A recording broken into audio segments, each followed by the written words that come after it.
So that's my background in business and public policy. I was also the executive director of the National Council of Asian American Business Associations, which is a coalition of Asian chambers throughout the country. We had a membership of over 120 chambers, and we worked on issues of supplier diversity.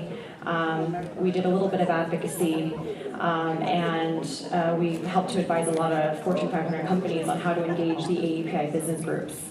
Now I'm currently the president of the E J Commission, which is a contract acquisition strategies firm, and we help to market Asian American, Black, Latino, and Native Hawaiian-owned companies to the federal government. Right now we've been facing a lot of issues in regards to even getting our foot in the door to represent these Asian groups, because we don't have internal advocates who can really assist us with how each of the departments work. So it's been such a benefit to kind of take on the social entrepreneurship program where we obviously have our private business, but we've also collaborated closely with the community organizations to try and help push the envelope and let the Obama administration know and other federal agencies know that we need the assistance the Asian groups deserve to win some of these contracts, because we're highly capable, and we need to make sure that the economic development is circulating within our communities. So I would like to introduce two of the panelists. I think that Bel Leong-Hong and Rokana from the Obama administration are running a tad bit late. So if Chiling, you wanted to introduce yourself first and let the panelists know who you are. Okay, hi, good afternoon. My name is Chiling Tong. I'm the CEO of International Leadership Foundation, and also I'm the member of the National Advisory Council on Minority Business Enterprise at the U.S. Department of Commerce. Thank you.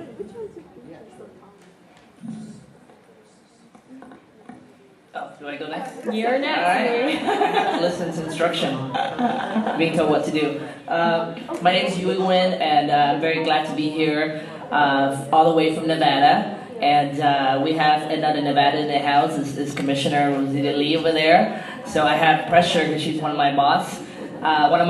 I have a few of them, and the Asian Chamber of Nevada is celebrating our 25th year in the state, and we are the very strong organization, and I'm very privileged to serve as the inaugural executive director and CEO of the organization.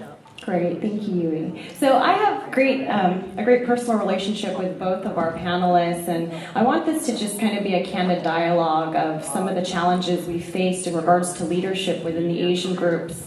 When I was spearheading in Kava, I established the Supplier Academy, which was a curriculum devoted to teaching Asian American and Pacific Islanders how to win and maintain corporate and government contracts.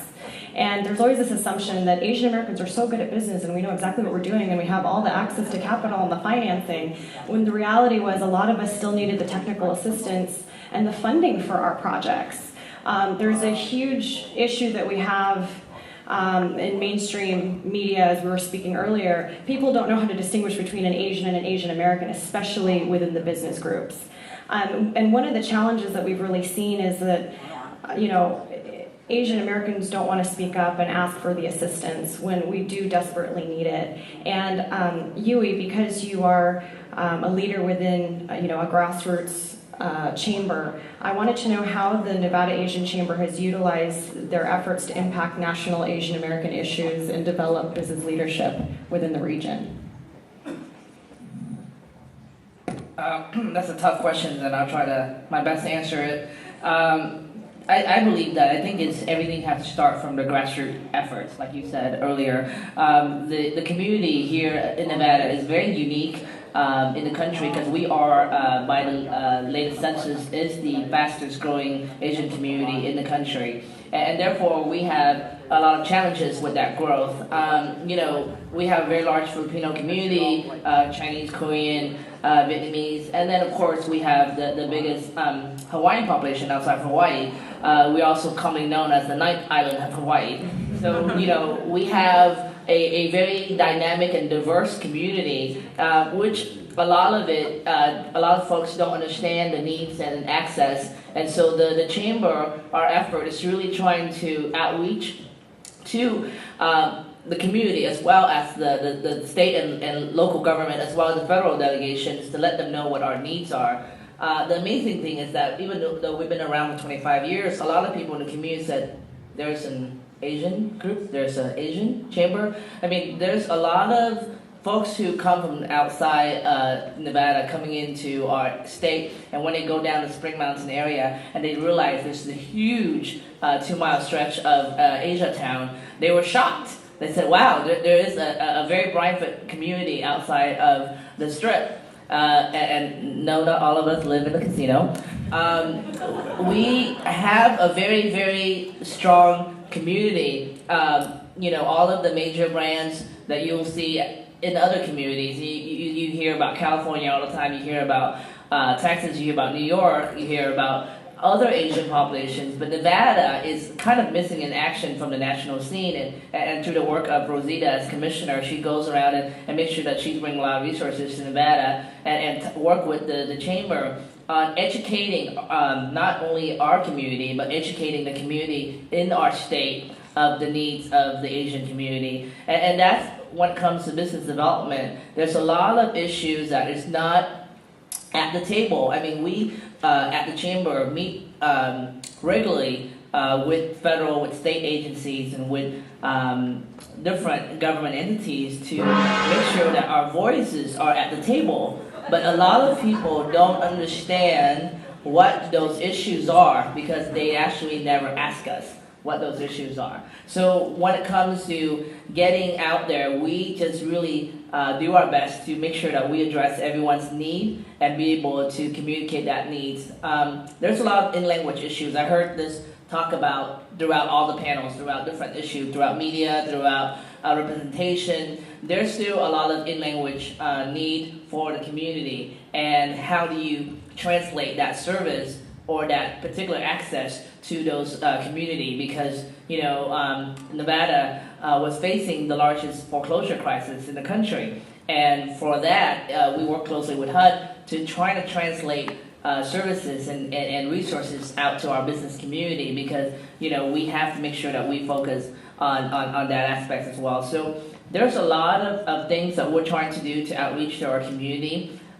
Just for example of the growth that we have. Most of you know the Vietnamese banh mi, right? So Lee Sandwiches just opened in Las Vegas. And with that, it just really highlights the growth of the Vietnamese and Asian community there. Guess what? We got the attention of all of the local and federal elected officials, because with the unemployment rate that we have right now going on, when Lee Sandwiches opened a store in Nevada, it hired 150 employees within the first day of opening. So it is a tremendous success of an Asian business that can give that kind of impact to the economy. So we have a lot of things going on in our area, and I'm just very excited to be in Nevada at this point, because we have a lot that we need to do for our community. Thank you, Yui. I wanted to highlight that a lot of the time when there are Asian American functions, you hardly see the business groups participate. And I have a personal explanation for why I think the groups are so fragmented. I think that when you inject the cultural issues that we all face as AAPIs, and you marry that with this dog-eat-dog industry, it certainly becomes very difficult to activate this community. A lot of folks are very territorial. They're driven by return on investment. They want to see, how does networking with community, help with our bottom line? How does networking with community or helping our politicians or fundraising for elected officials, how does any of that relate back to my business?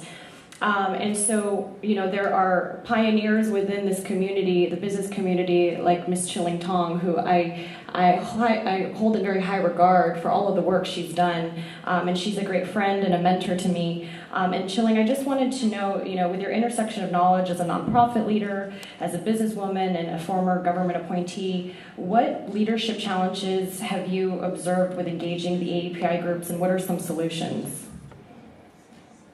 Well, as a matter of fact, when I look at the group of in this room, I really see a lot of leaders from nonprofit, from government agencies.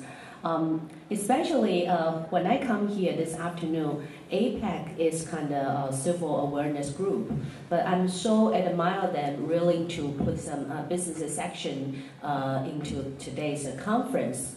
I think for a lot of nonprofit organizations, the way they do nonprofit is very much running a small business, using very, very limited resources to maximize our capacity. And I think APAICS has done very, very good job. And for our Asian American community, I think it's very important to have our chamber to be united. Because for like a Hispanic Chamber of Commerce, like African American Chamber of Commerce, they always have a way to put an event together, and the president and also government of leaders, or they have to attend those conferences. And I really hope in the future for our chambers, we can be more united and to do some kind of similar things. But talking about Asian American business ownership or business firms, I think actually we are doing very, very, very good job. U.S. Census, from time to time, they will release some kind of report. About a month ago, they released revenue reports for Asian Americans and Native Hawaii and other Pacific Islander-owned business. And according to their report, there are about 1.5 million businesses owned by Asian Americans across America, generate the largest amount of gross receipt compared to other minority groups, about $508 billion in receipt, about a 55% increase from 2002, an increase at more than twice the national rate. And for Native Hawaiian and other Pacific Islanders, own increased about 52% from 2002 to 2007. And this business generates $6.5 billion in receipt in 2007. So if you can imagine the combination of Asian American and Native Hawaii Pacific Islander, the total gross receipt equal or large than the combination of African American, Hispanic American, and the Native American combined. So I think for this record, we are doing very, very good job. And this data proof business case.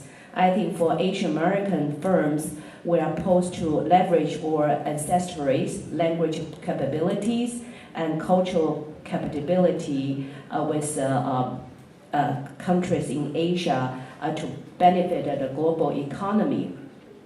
Especially for our Asian American firms, we have, as I said, 1.5 million firms who employ more than 2.8 million people, are in the position to generate long-term employment and economic sustainability and in our communities.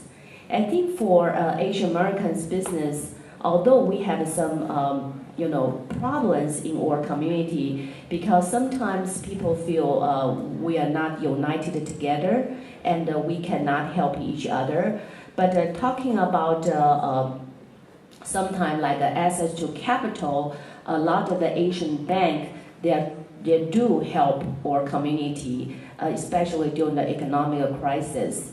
But I think right now this is a very critical point, especially how can we move to the next level. I think Jamie is very right, and also that's the meaning of this panel. I hope we can use our experience and also help to improve the policy, such as to increase the federal contracting opportunities for Asian American firms. I think that will be, if we can get some conclusion or if we can get some action, that will be very meaningful.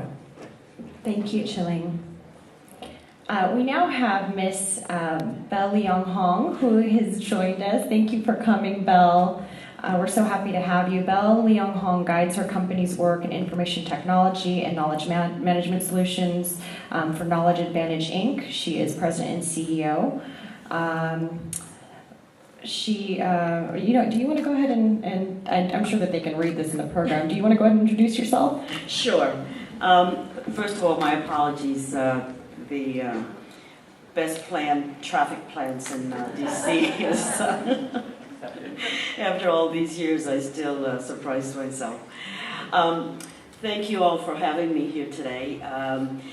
As Jamie said, my name is Bel Leong-Hong.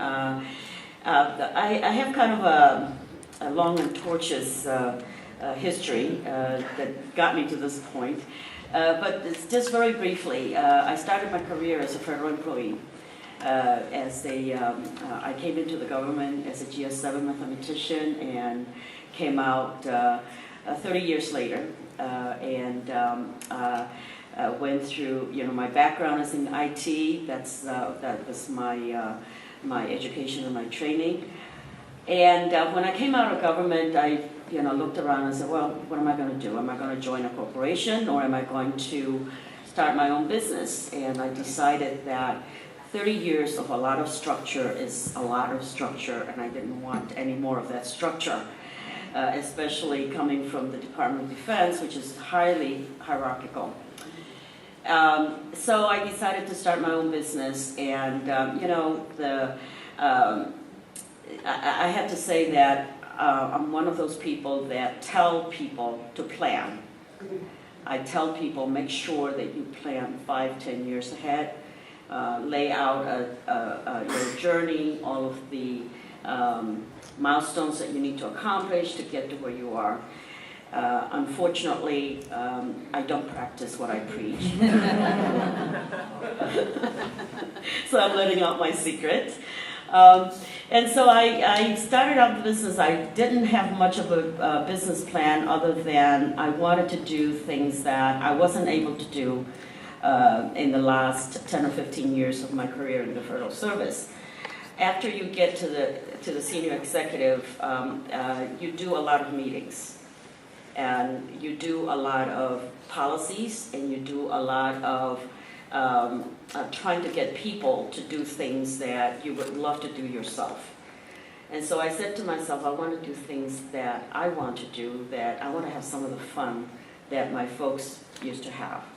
And didn't get much of a chance to do that either, because after I came out, things came out so that friends of mine throughout my federal career have asked me, Bel, I need to do this. Could you come and help me do that? And I said, oh, sure, I can do that. That sounds like fun. So one thing led to another, so that today I actually have a structure. I actually have an office. I actually have a strategic plan, believe it or not. And Duy, I'm very blessed that Duy came and joined me for a short while, and he tried to put some structure into my life, and he didn't succeed.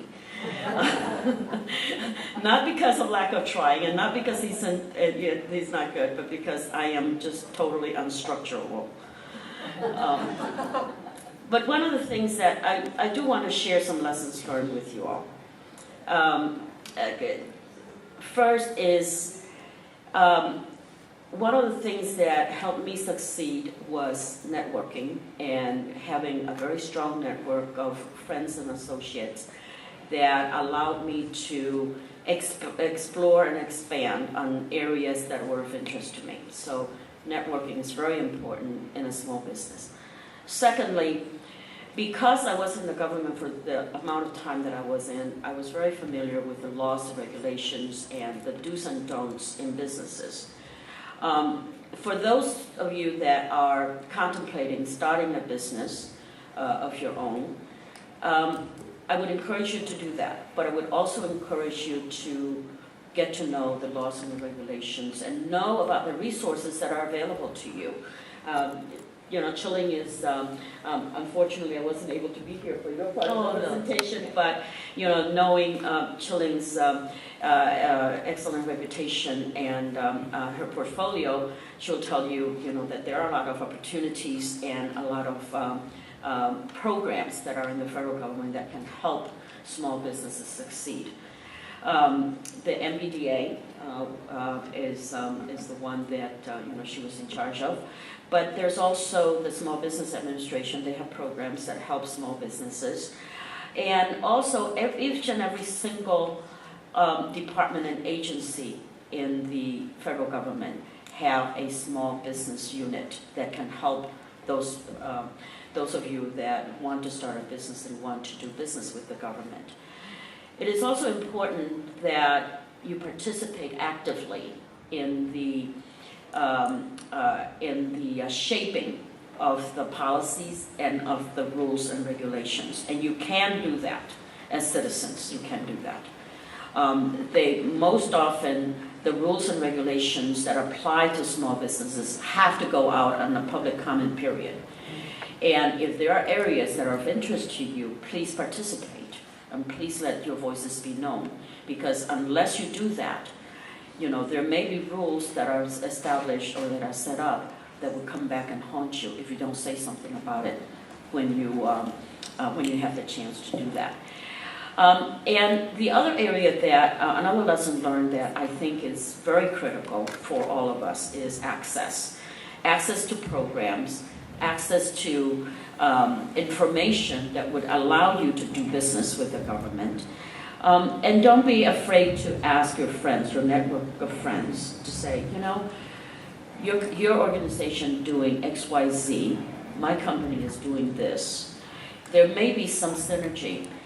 I'm not going to put you into any kind of, jeopardy by asking you for information or for you to point me to the right direction.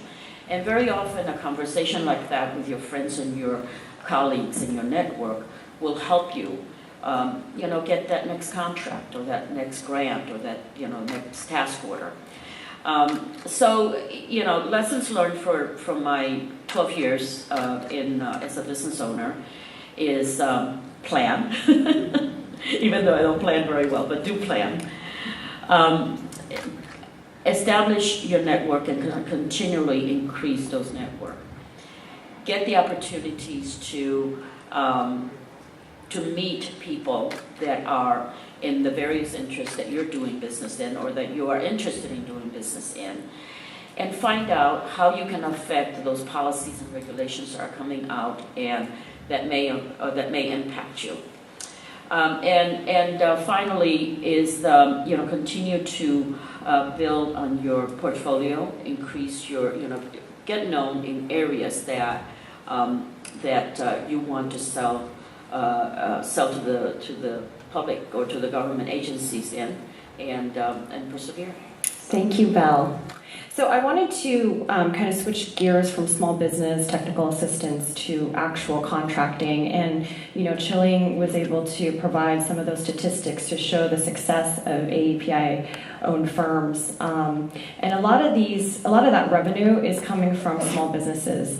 But a trend that we're seeing is that AAPIs are receiving less than 2% of government and federal contracts combined. And that's from a study that the Greenlining Institute did back in 2006. I'm sure with the new census data, they'll be able to do another analysis. But back in 2006, less than 2% of these contracts were going to AAPIs. So my question, and we can start with Yui, is what do you think is happening on the micro business level that isn't allowing for the growth of AAPI firms to play in the federal contracting sandbox? So any challenges happening on the micro business level since you work with the chamber locally? I think a lot of them feel like they are not ready. And when I talk to all of the business owners, is that because they spend time, majority of the businesses in Nevada are service industry, and a lot of service industry folks, day in, day out, worry about making ends meet and making their payroll or make the bottom line, that they don't have time to look into expanding. They don't have time to look into resources. They don't have time to put together a 500-page package to go get a loan from the government. And for some of the SBA rules and regulations, really is not micro business friendly.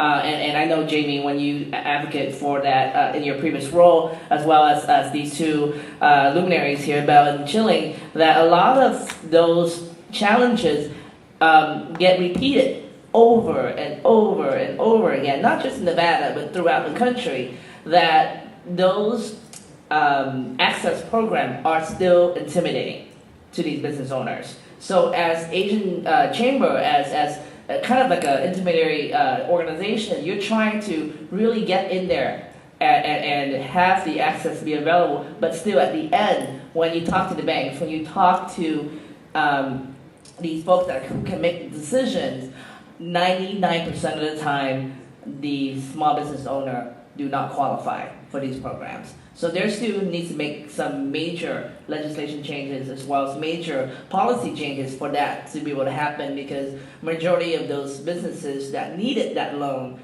don't qualify for it. And so just to highlight what Yui's talking about is, when it comes to micro businesses in the Asian community, we're fantastic. You talk about the nail salons, 7-Elevens, grocery stores, dry cleaners, you name it. Asian Americans dominate that market.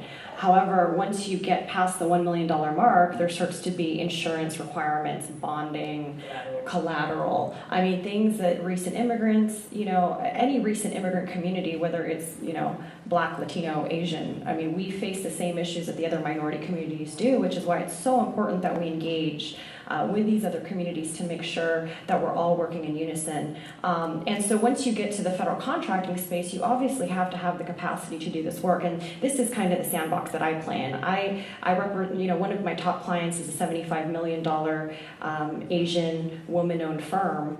However, it took them 30 years to get there, right? They were very frugal when they first started. They did it the Asian American way, rolled up their sleeves, hired their kids and daughters and their uncles, aunts, whoever was able to help them. And they went through the SBA program, they graduated, and now we're seeing this decline in their ability to generate revenue because they've graduated from the SBA program. And so you see these medium-sized businesses floundering, and we wonder why you don't see Fortune 500 CEOs that look like us. Right? If these companies can't go IPO ever, and we can't figure out, I mean, it's the same issue that you have with the middle class, right? It's like the food chain. If the middle piece of the pie is not taken care of, then you won't have a healthy economy. And this is something that I've told the Obama administration over and over again, and I think that they're definitely listening, they understand.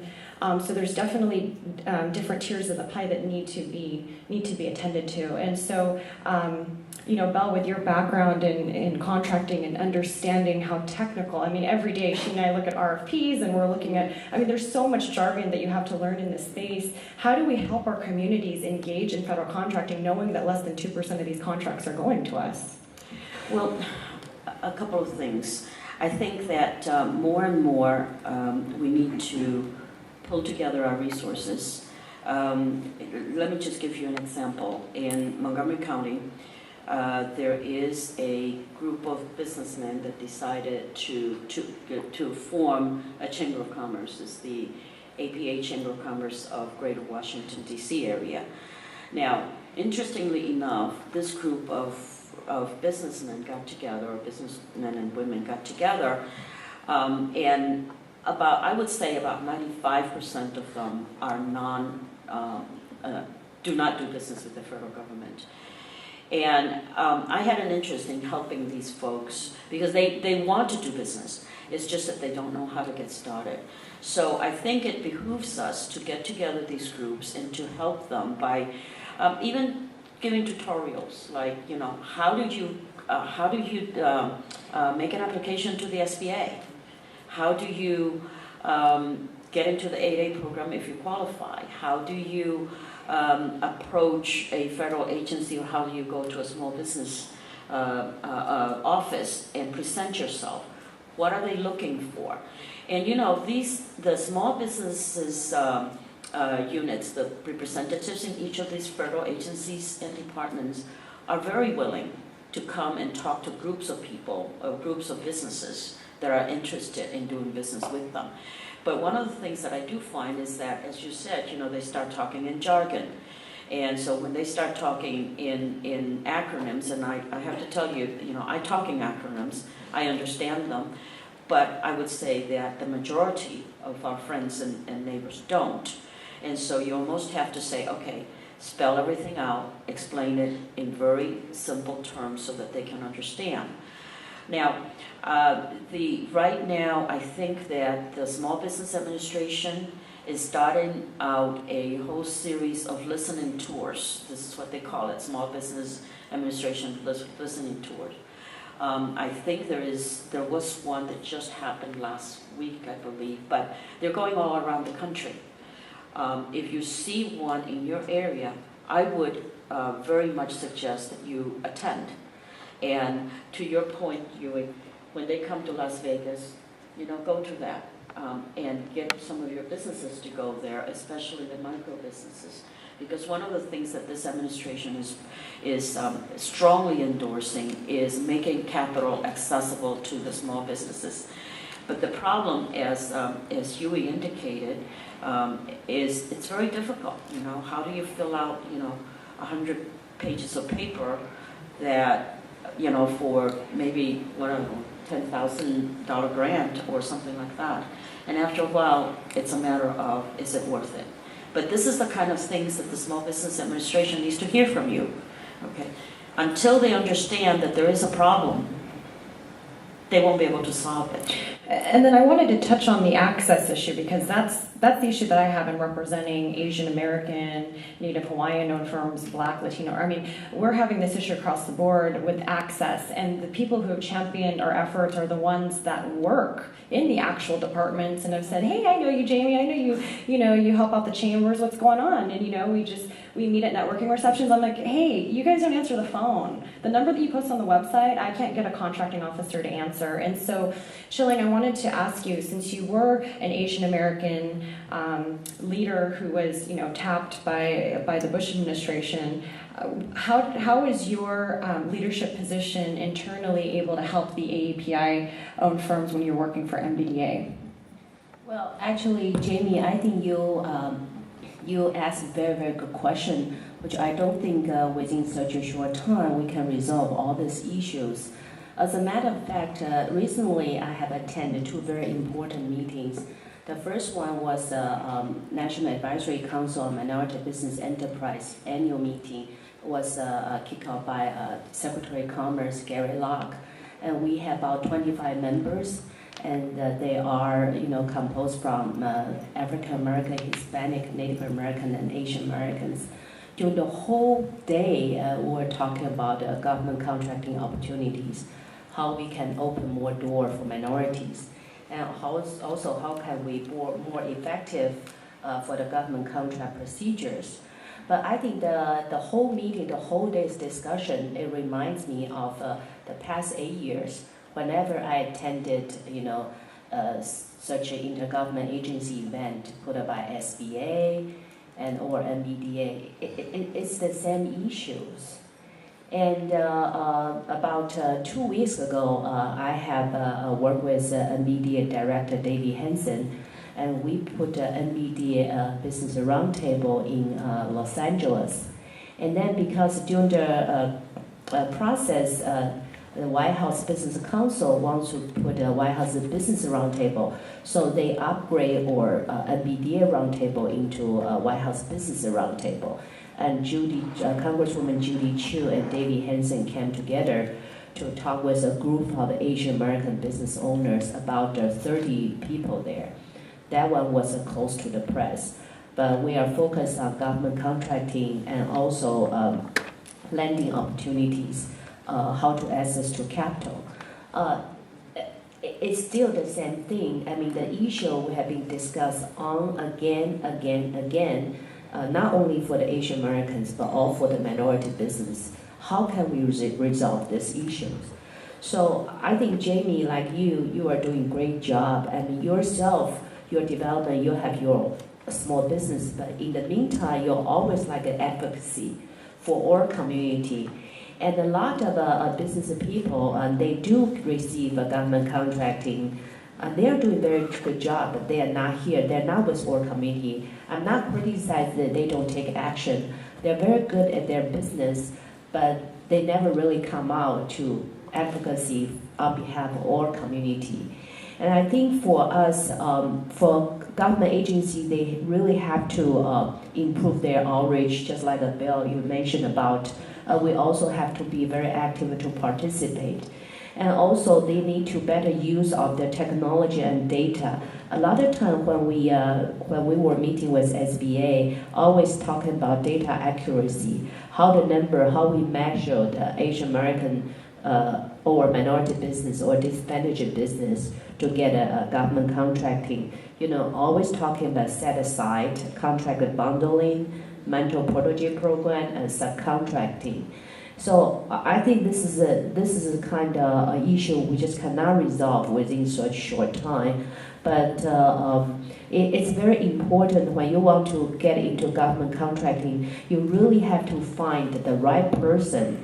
Especially when I work with a lot of high-tech companies, although Osterbu, they are trying to help out, but a lot of time you have to find a program officer who can give you very accurate information about contract and how you can have access to those contracts and how can we more effective to improve the government contracting procedure. So there's a lot of work ahead of us, and I think it really takes a lot of time to make that happen.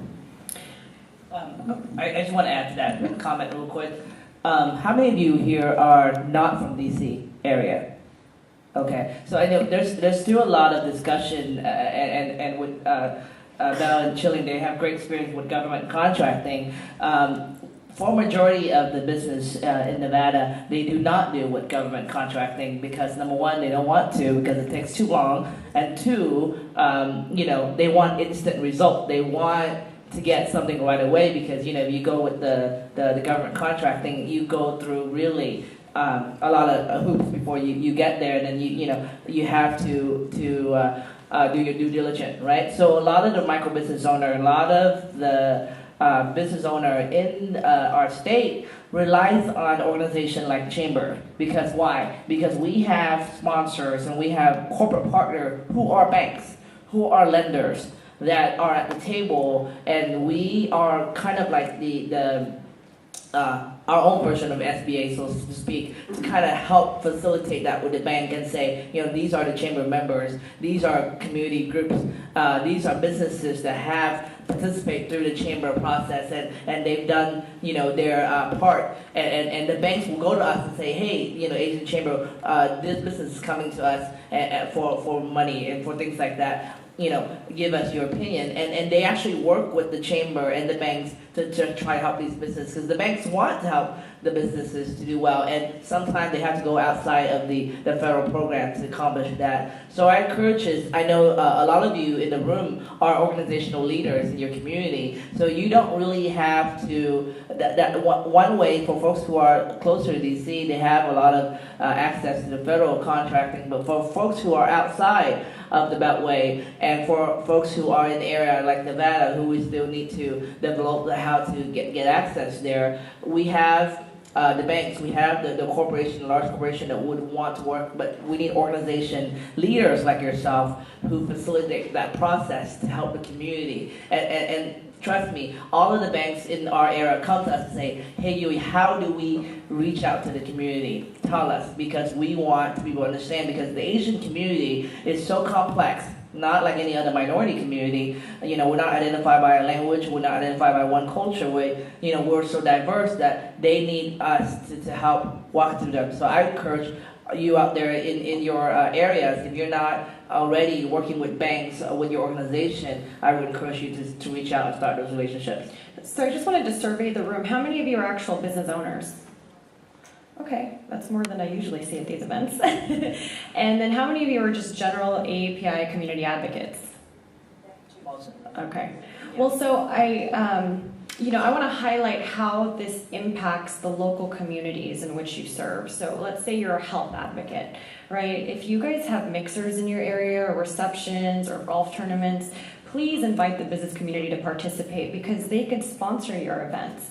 And because they're business minded, they're always thinking about how can we finance the project. And as a former nonprofit leader, I completely empathize with what nonprofit groups have to go through in regards to funding. We're always so much heart and we're not thinking enough about how am I going to get this funded. And so the business groups really do provide that technical assistance because nonprofit leaders are business owners. In the sense that you guys have to operate today, like one of the panelists said, you have to figure out how you're going to do all these different programs with such limited resources. So the business community really could bring that technical assistance, could possibly help you with the funding, but you have to show them, how does this bring value to, the business community? If you guys are helping, let's say, elect, politicians, and you guys are hosting some kind of fundraiser, they want to know, how is that candidate going to help me and my business? And so if you can bring the direct benefit back to them and talk to them from a return on investment standpoint, I'm telling you, it's the way that we're conversing with the business community. And I think that I look at the Black community, and I've really analyzed the way we've done it, and they've been so genius with the way that they've engaged their business, their churches, and they've learned how to use it as a political tool to move their agendas forward. And I think that there's so much power. There is a sleeping giant within the business groups that if we knew how to connect the dots, and leaders like Yui and Bel and Chiling are wonderful advocates for doing this. If we know how to do this, then we certainly can push the Asian American and Pacific Islander agenda forward in a more effective way. And I wanted to actually applaud George from OCA and Jeanette from AAJC. They've been so helpful. I've come to them. I mean, they're civil rights organizations. They have nothing to do with my business agenda, but because I represent so many AAPI businesses, small businesses, I tell them, look, I'm having a really hard time meeting these contracting officers, and we definitely need to make sure that we at least get a meeting to talk to them. We just want to know how their agency operates, so that when we go through a request for proposal, we know exactly how to answer these questions. I mean, some of these RFPs are anywhere between 20, 30, 40 pages, sometimes even hundreds of pages, depending on how large these contracts are. And Asian Americans really need to support each other in this, because when they win those contracts, that money directly goes back to the local grocery store. It goes back to the dry cleaner. It goes back to, our communities. It goes back to the schools. We did a whole case study on California, for example. That's where a lot of the Asian businesses that I work with are from. And, we were seeing, okay, a lot of our members, their kids are going through the UC system. A lot of these are PTA moms and dads. A lot of them, coach soccer or baseball. And these are all being funded by the business groups. And so if we figure out a way to engage the business groups to try and help pay for some of these community initiatives, it's to the benefit of the whole community. Can I say something? Sure. Let me see a show of hands of how many of you would like to do business with the federal government. It's a good number. Okay. How many of you are federal employees or have been? Okay. For those of you that are federal employees, within your own agencies, please advocate for the Asian American businesses as well, to the SAD boost, because the Blacks, for example, and the Hispanics have absolutely no compunction in doing that, okay? For those of you that want to do business with the federal government, make sure that you get your voices known and heard, that you are also a minority, and if they give business to you, we also count towards their, and they have a quota, let's just be very honest about this. They have a quota. And right now their quota is at least 27% of their business has to go to small businesses, and of that, something in the vicinity of 12 to 15% to minority businesses. We can be one of those 15%. But please advocate for us. As business owners, as business people, we can go and advocate for ourselves. But it would also help to have the advocacy coming in from within as well. As I said, Blacks don't have any problem with that. Hispanics have no problem with that. For some reason, I think our cultural upbringing says, well, You shouldn't ask. Right. So Gloria's got the timer on us. I wanted to know if there was anyone who had questions. Yeah, if you wanted to come up to one of the mics. I don't want to be seen as the one always having questions in different sessions. My name is Vinh Tam. I'm the president of the Vietnamese American Coalition. I wear several hats. I was a former government employee. I was with EPA for a long time. I was an executive with the state of New York at TBTA. I was in charge of 7 bridges and 2 tunnels, and I later was a university professor, and in all my roles, and I have worked with Chile a lot, and I see that Chile and the lady from the Department of Defense You know, there's wondering, in the back of my head, I said, what happened? All these 20 years I've been working, I'm still hearing the same issues. And I want to make very clear, and almost like a bias towards the government, we hear a lot about government has to simplify documents. Believe it or not, if you look at all SBA documents, because I know a lot about the SBA, I was on the board, the loan document has been simplified tremendously. And it used to be thicker, but now it's like a couple pages. Now, I want to separate different niches of businesses, like you mentioned. The Asians are doing great with the nail salon and all the retail industry. We're all doing very well at this community, but at a certain point, then we stop. How could I expand? I got my 1 million pot now. How could I get this 10 million loan? And it behooves on us to go back to our own community, because when I was a professor at the business school, believe it or not, we got a grant from the SBA to educate the Asian community, to do exactly what you were saying, invite them to all the, and I had such a hard time getting people involved. We had all the food, everything was free. Also, we called them up, see, we have these interns who were getting the MBA degree, they wanted experience, they would go to be advisors for free at the Vietnamese nail salon, the Bali, all that, right in Chinatown. There was a lot of resistance, and it was well substantiated. They didn't want outsiders to come and look at their books. And I have to be honest with you, a lot of that business is in cash. It just, there's Well, and I think that, the panelists can agree with you that we do have some cultural challenges, and as much as I'd like to go deeper into that, we have time. But did you have a specific question you wanted to ask? Exactly. I was going to say, in terms of the businesses, we need more education in our own communities, really. Accounting principles, and it's very important. Even for, the engineers, the scientists, who want to get into the federal government, how do you get into these accounting and the right? It takes like almost 3 years to educate us to qualify for those federal contracts. So it all behooves on all of us to really try to reach out to our community and help doing that. So Nevada Chamber, you heard that? More financial literacy programs. Okay, so I'm going to say something very controversial, and for those of you in the room that knows me, this is not a surprise. I think we've done those outreach over and over when we're beating that dead horse over and over again. Guess what? It's not working. Stop doing it. We need to reach out to the younger generation. Absolutely. The younger generation, start with the junior high, start with the high school, and educate them about how these things work. Because guess what? Those kids go home and tell their parents, hey, guess what I learned in school today? And maybe you should look into this, because guess what? Parents are so busy working and they're so busy doing the things that they do, they don't pay attention to all these things. But if you educate the younger generation, it'll be easier for them to come up and be able to educate the community. And that's how you get into each of the community. Because if you educate the same folks, I come to some of these meetings myself, learning how to do federal contracting. Guess what? It's the same people over and over and over again. And guess what? They're already successful, like Bel. And they still attend those meetings, right? They're successful, but guess what? We're not reaching out to the masses, right? So we have to rethink how to reach out. Use social media, use Facebook, use different tools, and that's how we do it. Because otherwise, we're just gonna keep hearing this problem over and over again. Well, I would like to have us, Gloria's looking at me and saying, time. So I just wanted to thank the panelists, and if we could give them a big round of applause.